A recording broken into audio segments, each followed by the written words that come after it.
三仙台is located in Chengong Township.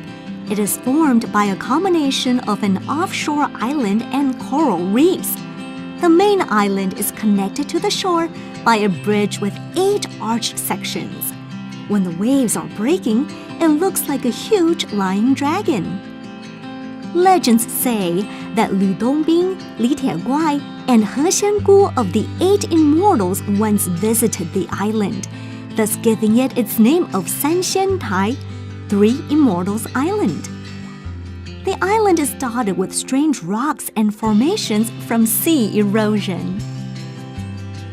San Xian Tai was originally called Bixilian in Amis language and was used to raise goats and catch fish. If you visit the nearby Bixilian tribal village, you can enjoy some colorful murals and art installations.